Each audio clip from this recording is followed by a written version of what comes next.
Hello my dear students, आज के इस एक्सपेरिमेंट में हम देखने वाले हैं कि किस तरीके से इलेक्ट्रोस्टैटिक फोर्स जो है वो वर्क करता है।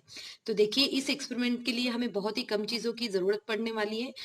सबसे पहले हमें चाहिए एक बॉटल जिसमें से थोड़ा सा वेट हो ताकि वो अच्छे से आराम से खड़ी हो सके। और जो दूसरा जो चाहिए वो हमें चाहिए 3 to 4 टिश्यू पेपर्स। और हमने इस एक्सपेरिमेंट के लिए हम यूज करने वाले हैं कुछ स्ट्रॉज। और ये आप 1 या 2 स्ट्रॉ हो तो भी आपका काम हो जाएगा। चलो अब इस एक्सपेरिमेंट को हम स्टार्ट करते हैं। हम क्या करने वाले हैं, सबसे पहले तो एक स्ट्रॉ को इस बॉटल के ऊपर अरेंज करने की कोशिश करते हैं। देखिए, अभी बॉटल के ऊपर अरेंज कर लिया हमने। अब दूसरा स्ट्रॉ लेंगे और उस स्ट्रॉ को लेकर आएंगे वो हमारे स्ट्रॉ रखे हुए स्ट्रॉ के पास। तो हम देख सकते हैं कि वहां पर कोई भी मूवमेंट नहीं हो रहा है। अब आपको करना क्या है, उस स्ट्रॉ को टिश्यू पेपर पे रब करना है। टिश्यू पेपर में उसको कंटिन्यूअसली 5 to 6 सेकेंड या फिर हम कह सकते हैं 5 to 6 टाइम्स हम उसको रब करेंगे। करना है, इसको फिर से लेकर आना है उसी स्ट्रॉ के पास जो जिसको हमने बॉटल के ऊपर अरेंज किया है। और अब आप देख सकते हो कि देखो, विदाउट टचिंग द स्ट्रॉ ये स्ट्रॉ क्या करने लगा है, मूवमेंट करने लगा है। और ये मूवमेंट क्या क्यों करने लगा है, इसके पीछे की केमिस्ट्री क्या है, वो अभी मैं आपको समझाती हूँ। स्टूडेंट्स, अब इस एक्सपेरिमेंट के पीछे की केमिस्ट्री देखते हैं कि किस तरीके से केमिस्ट्री इन्वॉल्व है, या फिर ऐसा कौन सा टॉपिक है साइंस का जो इस एक्सपेरिमेंट के पीछे इन्वॉल्व है। वो टॉपिक क्या है, वो टॉपिक है इलेक्ट्रोस्टैटिक्स। इलेक्ट्रोस्टैटिक्स ये वर्ड जो है वो चार्जेस से जुड़ा हुआ है। और जैसे कि हमें पता है कि हमारे पास 2 टाइप्स के चार्जेस होते हैं, एक होता है पॉजिटिव चार्ज और दूसरा होता है निगेटिव चार्ज। और जब इक्वल नंबर ऑफ पॉजिटिव और निगेटिव चार्जेस रहते हैं, तब उस कंडीशन में इक्वल नंबर ऑफ चार्जेस जब रहते हैं, तब वहां पर वो एटम जो है या फिर वो मॉलिक्यूल या फिर वो कंपाउंड कैसे कंसिडर किया जाता है, उनको कंसिडर किया जाता है एज अ न्यूट्रल।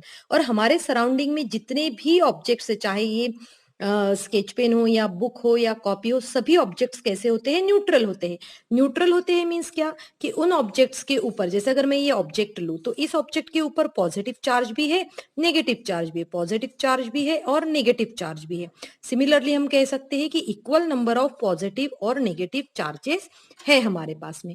अब अगर मान के चलो कि ये जो ऑब्जेक्ट है हमारे पास न्यूट्रल है, अब हमने एक और ऑब्जेक्ट लिया और वो ऑब्जेक्ट क्या है, वो भी न्यूट्रल इन नेचर है। न्यूट्रल इन नेचर मतलब क्या, उसके ऊपर भी कौन से चार्जेस है, पॉजिटिव और नेगेटिव चार्जेस है। और वो कैसा है, उसका नेचर न्यूट्रल है। अब न्यूट्रल नेचर होने की वजह से हम क्या करेंगे, देखेंगे इक्वल नंबर ऑफ चार्जेस है दोनों में।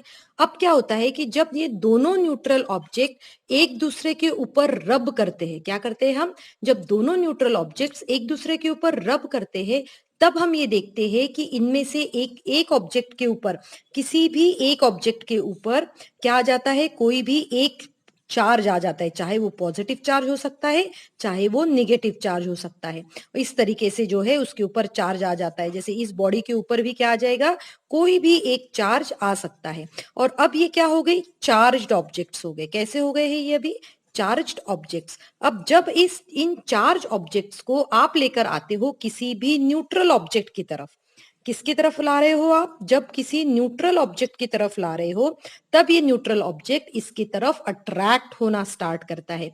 और जैसे ही अट्रैक्शन होता है और वहीं पर वो मूवमेंट करना भी स्टार्ट होता है। सो स्टूडेंट, आई होप आप सभी को समझ में आ गया होगा कि जब स्ट्रॉ को हमने चार्ज किया, तो वो जो रखी हुई स्ट्रॉ थी उस बॉटल के ऊपर, उस बॉटल की रखी हुई स्ट्रॉ ने क्यों घूमना शुरू किया, क्योंकि वो क्या था, जो बॉटल पे रखी हुई जो स्ट्रॉ थी वो न्यूट्रल इन नेचर थी।